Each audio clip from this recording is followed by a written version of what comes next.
waxaynu leenahay oo loo baahan yahay qofka mu'minka ahi inaanu naftiisa imtixaanka u bandhigin inuu xambaarsan yahay wixii uu kaga bixi lahaa ee iimaana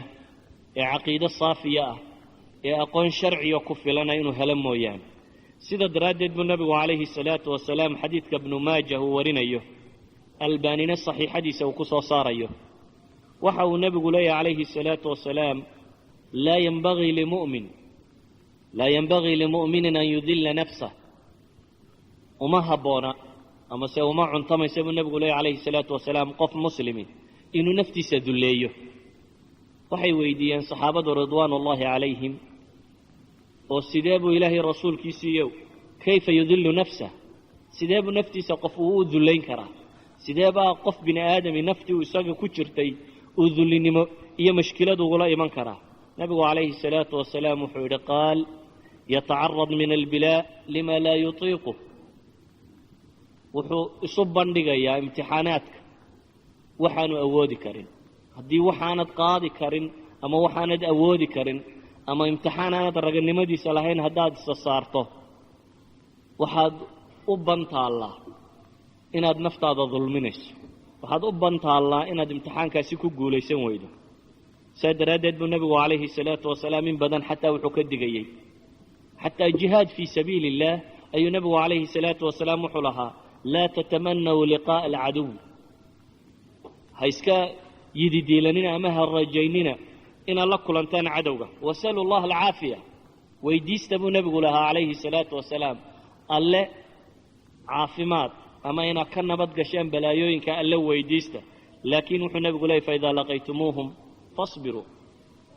xadiidka waxaa warinaya imaam albukhaariy fii saxiixi haddaa laakiin la kulantaan buu nebigu leeyay calayhi salaatu wasalaam sabra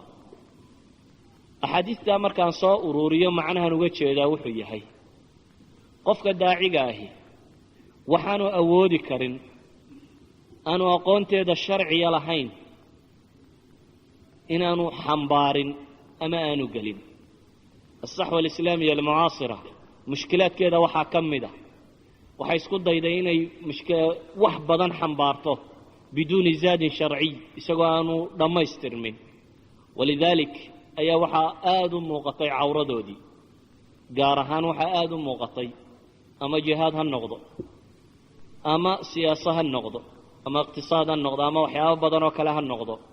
haddii iyadoo aan la haysanin zaad sharciya oo dadka ku filan haddii musaawala lagu sameeyo kuwaasi la tijaabiyo akhtaadu waa lama huraan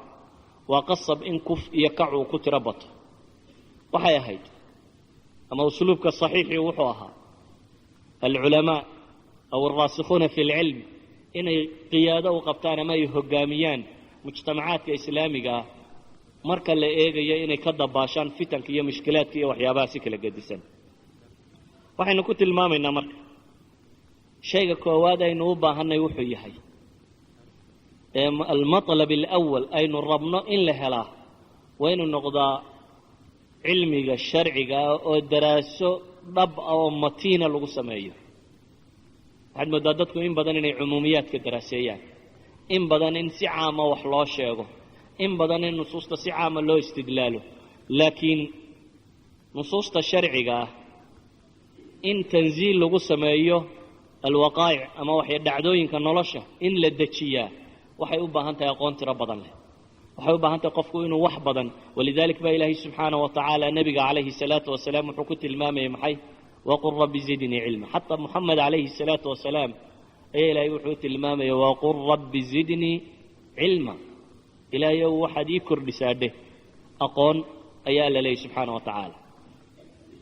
haddaan qadiyadda si kale u tilmaamo waxaan leenahay maxaa keena maalan shaab ama bacdi alikhwa intay xamaasadoodaan ama isku dayaan qiiro qaado inay isku dayaan inay mujtamaca wax ka beddelaan inuu dabeetana asalaka siyaasi uu galo ama asalaka aliqtisaadi uu galo ama mid jihaadiya uu galo dabeetana fashalku uu bato waxa keena marka hore zaadka sharciga lagu gelaya uu yaryahay marka hore ayaa waxa loo banbaxayaa fitan aan la xambaari karin qofku inuu wax galo isagoo aan zaadkeeda wadani waa naftiisu dullaynaya fitankuna ma aha qofku markuu masaajidka iska fadhiyo cilmiga nadariga uu akhrinayo waxay ugu muuqataa wax waliba inay fudud yihiin oo haddii malaa uun cid hollaysuun baa la waayey in lays yidhaahdo malaa markiiba fooddaa lagu qaadi lahaa xun baa laleeyahay uun cid waxaan isku daydee haddii la isku dayi lahaa galabba looma seexdeenee dadkan unbaa masaajidka fadhiya ama dadkan unbaa soo gaabinaya ama dadkan unbaa noocan noqonaya aniga aragtidayda taas way ka gedisantao qofku inta la itixaamo inuu imtixaanka ka guulaystaa waa qadiyad aad u weyn sida daraaddeed buu nabigu calayhi salaatu wasalaam maalan labada xadiid ee bukhaari iyo muslimba ay warinayaan midna cabdillaahi bni cumar ibn alkhataab uu warinayo midna abu hurayra uu warinayo labadaasi xadiid ee saxiixaynka ku yaalla laba qiso ayay sheegayaan laakiin waxaanu ka soo qaadanayaa uun maxalu shaahidka labada meeloodba alqisatu اluulaa waa maxay waa asxaabi halaaa ee godka qaarka u hoyday qisada labaadna waa sabcadii maalinta qiyaamaha dilliga ama hadhka alle subxaana wa tacaala siinayay labadaasi qiso ama labadaa xadiidka kala nooca ah xadiidu sabca waxa uu nebigu sheegay calayhi salaatu wasalaam 7 qof oo maalinta qiyaamaha ee dadku cadceedda uu wada joogo hadh heli doona 7daasi waxaa ka mid ahaa buu nebigu leeyahy calayhi salaatu wasalaam nin in adeertii doonay oo qurux badnayd oo in badan raadceeyey oo ay diiday dabeetana ay iska tagtay kadibna inantii dhibaato qabsato abaar sanad abaareed uu haleelay sanad abaari markuu ku dhacay kadibna timi iyadoo wax weydiisanaysa waa gabadhii diiday isna markan adduunna wuu haystaa wuxuu siiyey siduu xadiidku tilmaamayo uu nabigu calayhi salaatu wasalaam sheegaya 120 دينارا 120 دينار يعني يساوي أكثر من نصف كيلو من الذهب أيوك غالسين بقولي 20 دينار هل كالدينار هو 4.25 جرامز هذا كله فطو ووح نص كيلو كبدا نصف كيلو الذهب أيو بحيي إنا يننت أسيسو ديبتو دبتنا باهدي بقبردي كحرق بضطي أو يأقبش لكن أدري إلهي بيدبو حصوصتي سبحانه وتعالى يا وحي تري اتق الله وارنما ولك عبصو وخاتم كان أما قبردة بكردي ده كوتش بني وحان الله وقلين النبي يقول عليه الصلاة والسلام يعني نكي مركز بو إلهي حصوصتي مركو الله حصوصتينا ويسكي قتلي قبردينا وكتلي بقول يا لباتنكي دينار ذهب كهانا وقتلي هذه القصة محي كصاب سيسنت وحلقة بعضو وين أتراهضه ونكني وحن وين وسمية وامحي أود بيقول أن كاز زينشتو دفتنا واحد تروار دون الزنا ده ما تسكدين يتنا وسكتك عمل وين ميقولا موضح من أول بوح الدنيا معصية هاي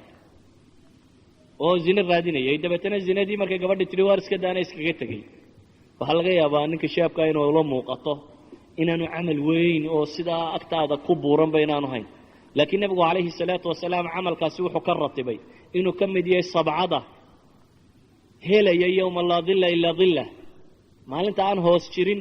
hooskaasi waa alle subxaana wa tacaala siinaya yowma alqiyaama mooyaane aan hadh kala jiraynin 7 hadh ka helayuu nabigu calayhi salaatu wasalaam ku tilmaamay waayo waxaan leenahay wuxuu tilmaamaysaa